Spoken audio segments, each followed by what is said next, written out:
lalamunan is so masakit. I think I need sumubog hot water. Hindi pala mainit masyado.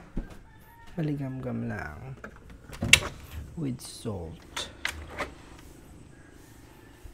It's so masakit. My voice is...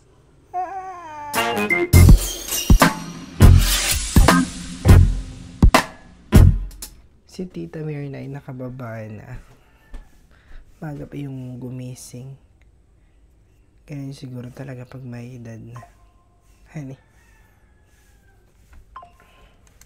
Nagwawalis na yun for sure. Let's check. And I'll show you. Sabi ko na eh. Look.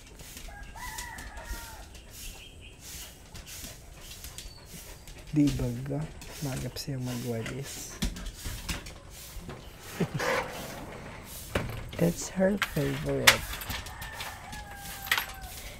That is one of the reasons why she visit us here. Dahil namimiss daw niya ang ganayan. Pagwawalis siya daw ay nalilibang. At wala daw ganayan sa kanila. Walang malawak na bakuran. Pero simentado. Dahil siya ay nasa siyudad.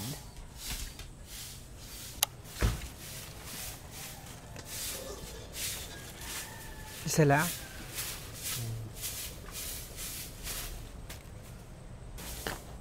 Magigisa ako ng talong.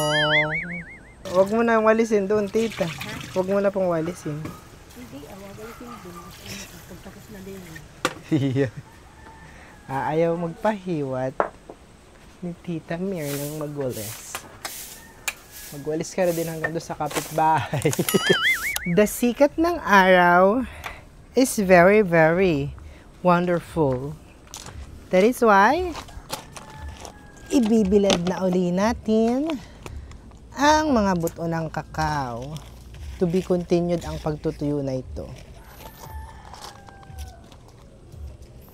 Sana ay tayo ay makatuyo na ito. It will takes like more than 5 days, 1 week, para talagang tuyong-tuyo ito. Kailangan hindi tayo sigurado sa panahon, kung 1 linggo ang init, minsan bigla na lang naulan. Sana'y tayo pagbigyan. Tanghali na, hindi pa ako nakakapagkuse ng aming pananghalian. Very good, very perfect. Pagkatapos kong maligay, ako'y nag-edit ng video. Kaya hindi kaagad ako nakapagluto. But anyway, tapos na ako mag-edit. Kaya naman, I'll go there na sa aming kitchen to cook. And I'm gonna cook munggo. Dahil masakit lagi ang binti ko, baka mataas ang aking cholesterol.